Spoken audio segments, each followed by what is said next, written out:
Hello dear student, स्वागत है आपका हमारे YouTube channel simple chemistry class में। तो प्यारे बच्चों, आज की इस वीडियो में हम पढ़ने वाले हैं प्रसरण और प्रसरण दाब के बारे में, जो कि बोर्ड एग्जाम के लिए बहुत ज्यादा इंपॉर्टेंट है। प्यारे बच्चों, ये क्वेश्चन बहुत ज्यादा इंपॉर्टेंट है बोर्ड एग्जाम के लिए और इसको आप जरूर जरूर याद कर लीजिए। और आप जो है इसको इस वीडियो को लास्ट तक देखिए, तभी समझ में आ पाएगा। ठीक है, यदि आप प्रसरण को अच्छे से समझ गए तो प्रसरण दाब भी समझ जाएंगे। ठीक है, तो प्यारे बच्चों, प्रसरण समझिए पहले, उसके बाद प्रसरण दाब समझाएंगे। पहले आपको परिभाषा बताएंगे, फिर उसके बाद हम आपको चित्र के द्वारा भी समझा देंगे। ठीक है, तो इस प्रकार से आपके अच्छे से समझ में आ जाएगा। राइट, तो प्यारे बच्चों, वीडियो को स्टार्ट करने से पहले मेरी आप सभी से एक रिक्वेस्ट है। यदि आपने मेरे चैनल को सब्सक्राइब नहीं किया है तो प्लीज चैनल को सब्सक्राइब कर लीजिए। देखिए, वीडियो को स्टार्ट करने से पहले मेरी आप सभी से एक रिक्वेस्ट है, यदि आपने मेरे चैनल को सब्सक्राइब नहीं किया है तो प्लीज मेरे चैनल को सब्सक्राइब कर लें और बेल आइकन को प्रेस कर लें। ठीक है, इससे ये होता है कि जो नोटिफिकेशन आता है सबसे पहले आप तक पहुंचेगा, ताकि यदि आपने सब्सक्राइब किया है तो प्लीज मेरे चैनल को सब्सक्राइब कर लें। ठीक है, क्योंकि मैं इस टाइप के क्वेश्चन लाता रहता हूँ और आपको संपूर्ण केमिस्ट्री में पढ़ाऊंगा। ठीक है, आसान भाषा में। तो चलिए स्टार्ट करते हैं वीडियो को। लिख के किस प्रकार से आना है, क्वेश्चन आएगा प्रसरण दाब। ठीक है, इसे कहते हैं इंग्लिश में ऑस्मोसिस।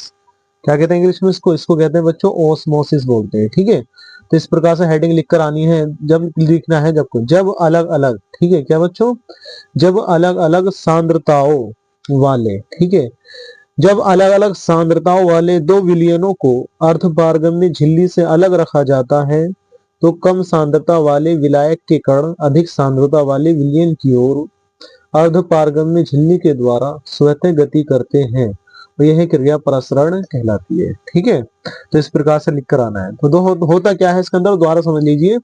जब अलग अलग सांद्रता, यानी कि आपको दोनों की सांद्रता अलग अलग होगी, एक विलायक होगा और दूसरा विलयन होगा, तो विलायक की सांद्रता और विलयन की सांद्रता, इन दोनों के अंदर जो विलायक होगा प्यारे बच्चों, उसकी सांद्रता कम होगी और जो विलयन होगा उसकी सांद्रता अधिक होती है।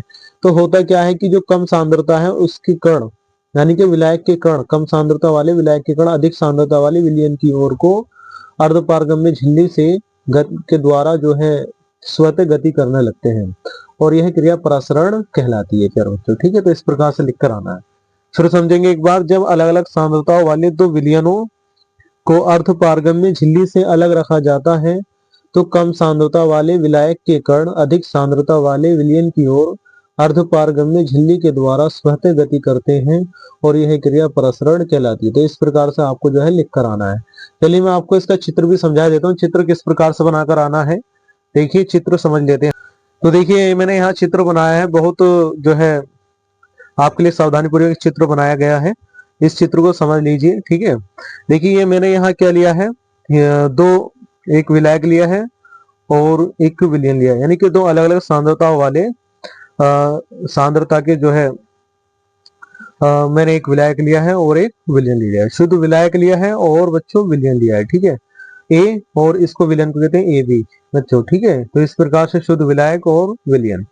तो जब शुद्ध विलायक होता है उसकी सांद्रता बच्चों कम होती है और जो विलयन होता है उसकी सांद्रता अधिक होती है। ठीक है, तो ये जो बीच में है ना बच्चों, ये मैंने हरी ग्रीन पट्टी जो बनाई है यहाँ पे, ठीक है, ये इसे कहते हैं अर्धपारगम्य झिल्ली। ठीक, तो इस प्रकार से चित्र बनाकर आ जाना है और आपको लिख दिखाना है इसके बारे में। क्या लिखाना है कि होता क्या है बच्चों, शुद्ध विलायक के कण जो है ना इनकी सांद्रता कम होगी, ये लिखा हुआ है, और जो विलयन होगा इसकी सांद्रता अधिक होगी। ठीक है, यहाँ लिख दिया मैंने। ठीक है, इस प्रकार से अब जो शुद्ध विलायक है इसकी सांद्रता कम है और विलयन जो है इसकी सांद्रता अधिक है। ठीक है, तो जो शुद्ध विलयन की सांद्रता है, कम सांद्रता वाले विलायक के कण जो होंगे वो अपने आप गति करने लगेंगे विलयन की ओर को। ठीक है, इधर को, राइट, इधर की ओर को गति करने लगते हैं।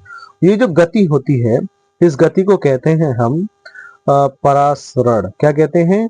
परासरण। तो ये जो क्रिया हो रही है धर की ओर को, इसे कहते हैं परासरण। ठीक है, इस प्रकार का आप चित्र बनाकर आना है आपको और इसके बारे में अच्छे से लिख कर आना है। ठीक है, इस प्रकार से तो जो मैंने आपको बताया है वो लिख कर आना है और ये चित्र बनाई आना है, आपको फुल मार्क्स मिल जाएंगे। ठीक है, इस प्रकार से।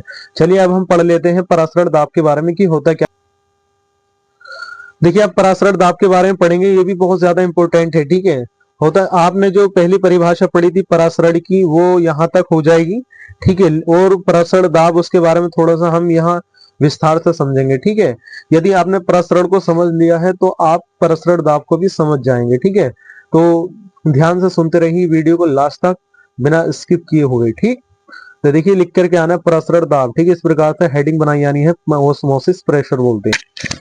लिख करके आना है, जब दो अलग अलग सांद्रताओं वाले विलयन को अर्धपारगम्य झिल्ली से अलग रखा जाता है तो कम सांद्रता वाले विलायक के कण अधिक सांद्रता वाले विलयन की ओर को अर्धपारगम्य झिल्ली के द्वारा स्वतः गति करने लगते हैं। यह क्रिया प्रसरण कहलाती है, ठीक है ना। एक फिर समझ लीजिए, जब दो अलग अलग सांद्रताओं वाले, यानी कि सांद्रताएं कैसी होनी है, अलग अलग, यानी कि एक की कम होगी और एक की अधिक होगी, ठीक है। तो विलयन को अर्धपारगम्य, तो आप एक बीच में क्या ले लेंगे, अर्धपारगम्य झिल्ली से अलग अलग रख लेंगे, ठीक है। तो कम सांद्रता वाले विलायक के कण, ठीक है। तो जो विलायक है उसकी सांद्रता कम होगी, कम सांद्रता वाले विलायक के कण अधिक सांद्रता वाले विलयन की ओर अर्धपारगम्य झिल्ली के द्वारा स्वतः गति करते हैं और यह क्रिया प्रसरण क्रिया कहलाती है, ठीक है। इस प्रकार से लिख कर आना है। अब प्रसरण दाब की बात आए तो थोड़ा सा आप इसमें विस्तार से लिखेंगे, ठीक है। किस प्रकार, तो आपने पहले ये समझ लिया कि जब दो अलग अलग सांद्रता वाले विलयन को अर्धपारगम्य झिल्ली से अलग रखा जाता है तो कम सांद्रता वाले विलयन के कण अधिक सांद्रता वाले, कम सांद्रता वाले विलायक के कण अधिक सांद्रता वाले विलयन की ओर को अधिक करने लगते हैं और यह क्रिया प्रसरण कहलाती है, ठीक है। इतना लिखा, लेकिन इसका आगे लिखना है, अतः परासरण की क्रिया को रोकने के लिए, जो मेन जो पंक्ति है वो ये है, इसको समझ लीजिए, ठीक है। अतः परासरण की क्रिया को रोकने के लिए जितने कम से कम दाब की आवश्यकता होती है वह बाह्य दाब विलयन का प्रसरण दाब कहलाता है और इसे पाई से प्रदर्शित करते हैं। लिखना क्या है, दोबारा समझ लो। अतः परासरण यानी कि हुआ क्या है कि जो विलायक के कण है वो विलयन में जा रहे हैं, इसलिए यह क्रिया प्रसरण कहलाती है, ठीक है। आपने समझ लिया। लेकिन प्रसरण की क्रिया को रोकना भी तो है, तो रोकने के लिए हम क्या करते हैं, दाब लगाते हैं। क्या लगाते हैं, पिस्टन से दाब लगाते हैं। जितना कम से कम दाब लगाया जाता है या दाब की आवश्यकता होती है वह बाह्य दाब विलयन का प्रसरण दाब कहलाता है और प्यारे बच्चे से पाई से प्रदर्शित किया जाता है, इस प्रकार से। अतः प्रसरण की क्रिया को रोकने के लिए जितने कम से कम दाब की आवश्यकता होती है वह बाह्य दाब विलयन का प्रसरण दाब कहलाता है और इसे हम पाई से प्रदर्शित करते हैं। इस प्रकार से आपको करके आना है, ठीक है। यहां तक करके आ जाएंगे। आपको जो ये प्रसरण दाब के बारे में इतना ही लिख कर आना है, इससे ज्यादा मत लिख कर आना। और मैंने यहाँ नीचे चित्र बना रखा है, वो मैं आपको अभी दिखाऊंगा, ठीक है। मैंने एक चित्र भी बना रखा है, वो मैं आपको दिखाऊंगा, वो समझ लीजिए। ये देखिए प्रसरण दाब का एक चित्र बनाया मैंने यहाँ पर। मैंने कहा था कि यदि आप प्रसरण समझेंगे तो प्रसरण दाब समझ जाएंगे, ठीक है। तो चित्र भी उसी की तरह है जो मैंने आपको प्रसरण में बनाया था, लेकिन थोड़ा सा अंतर है, वो समझ लीजिए। यहाँ पर मैंने पिस्टन लगाया है और यहाँ पर वाष्प दाब लिख दिया है, ठीक है। वहां पर नहीं लिखा था, तो ये समझो आप पहले, ठीक है। तो यहाँ पर आपने क्या किया है, शुद्ध विलायक ले लिया है जिसको ए से प्रदर्शित किया है और विलयन ले लिया है जिसको हमने ए बी से प्रदर्शित किया है, ठीक है। और यहाँ पर हमने एक पिस्टन लगा दिया है, राइट, जिसे हम पिस्टन को पी से प्रदर्शित करते हैं, राइट, है ना।